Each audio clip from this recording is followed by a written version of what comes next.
Hey, and welcome you guys. It's the first tutorial from Seoul. My name is ShyCat, and today we're going to make some cool hip-hop artwork I've seen used by Post Malone by different artists in my country as well, and it seems to be a kind of trend. So let's try to make a simple version of this metallic kind of retro vintage heavy metal look. So let's go. First of all, we are going to make sure we have the channel window open, and then we are making a new file. I made it 3000 x 3000 pixels and RGB color and yeah, so we are up for it. I take some text, plot it in. I write Seoul, of course, scale it up to your wanted size. I make it big so I can work with the details. There we go. I rasticize it so we can modify it. See, I'll take the marquee tool. Yeah. What it's called, I don't know. I take this down. I want to kind of heighten the look, not stretching it, but just heighten the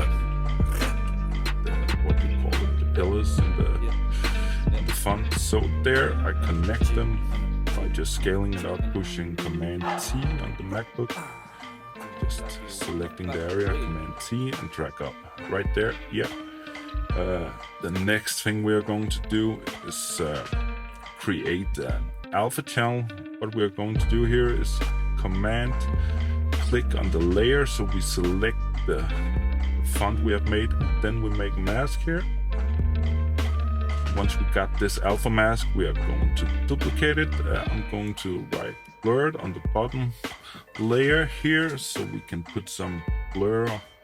Gaussian blur I prefer, and blah, blah, blah. And then I'm setting it at 16. You're going to tweak a little bit on your own project. I'm holding Command and selecting the non-blurred layers, so it makes a selection. Then I'm going to invert it, the selection, and delete the spill on the blurred layer. Yeah. After that, I'm going to save a new copy of this blurred layer by selecting the layer and clicking Command A, then Command C, then Command N for opening a new layer, and then I'm going to press Command V, and then I'm going to save the PSD file as Displacement Map. So I'm going back to my project again. We're going to use this for later, for the chrome effect in the middle. I'm taking the displacement map and putting it here. What I'm doing here is taking the marquee tool and making a copy and pasting it so the layer is the same size as the composition. Deleting the original. Now I'm going into the filter gallery and selecting the glass tool. I'm going to have to load up the displacement map you just made here and tweak around with the effect you want. How we are going to accomplish this effect is by mixing a lot of elements. We are going to mix the displacement map with the glass effect, the gradient layer from dark at the bottom and light at the top, and then we are taking the bevel tools here, the bevel and emboss. So we're going into the bevel and you have to play around with these settings a bit. Use the contour editor here to kind of tweak the look I would like. I found out this looks pretty much as what I would like to do. Play around with the depth and the size mostly. I've set mine to down. It just looked better here at my example. Same with the shading, the angles, and the altitude. Just tweak around. Once you've set that up, just press OK.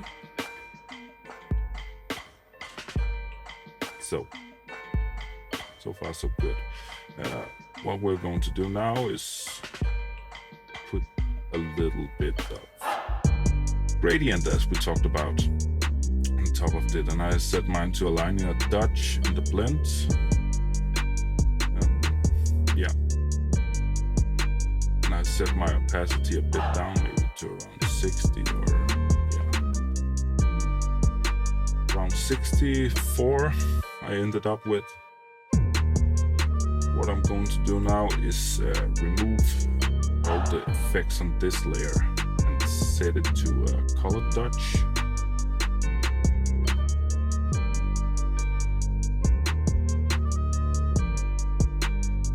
And push down the opacity a lot. You have to play around with it to tweak it for a look. To set it up in a perspective, we are going to put a background on it. I found this on the internet, just kind of a grunge background to make the logo pop a little bit more. So now I'm creating a curves tool on top of it all, just to kind of get that specular look, the nice vintage. You have to make this kind of a little mountain to get this saturated effect, and you can play around with it. Some people don't like this look. And I think we're coming pretty far here. I have to tweak a little bit on the separate layers with a curves tool, just to kind of highlight the speculars. And yeah, let's see. Here we go.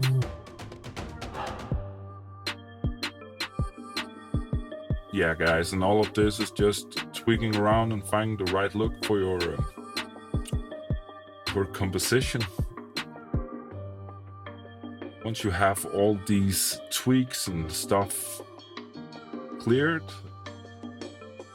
some of the last steps I did was taking the hue and saturation tool and just played around with what color nodes I wanted in the chrome.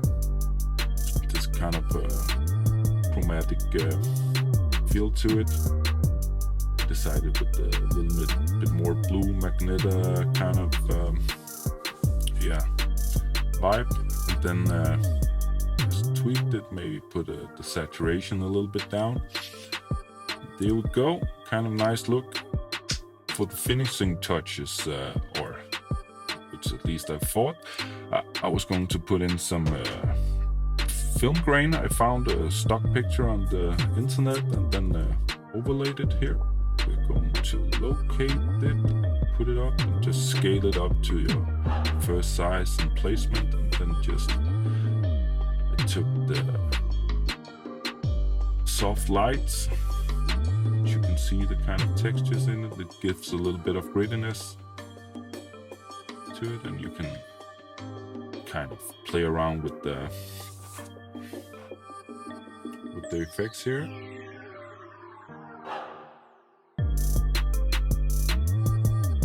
There we go, a little bit more warmth into it again. Maybe a little bit of Miami vibe.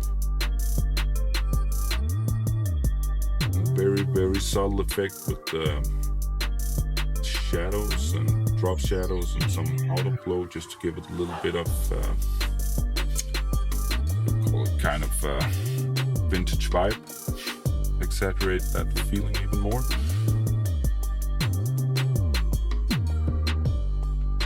And then you can kind of select all the layers that goes into your composition for the logo, and press Command T and scale it down to a preferred size, which you think looks good in your cover art or whatever you're going to use it for, your Facebook header, and yeah.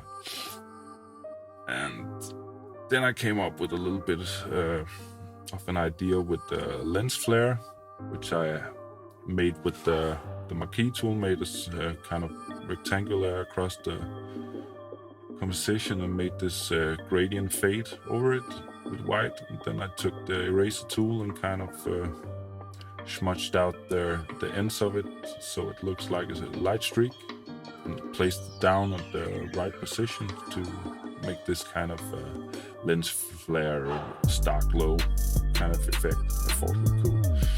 And then I topped it off with kind of like a very, very Gaussian blurred round white circle, which I took the opacity down on.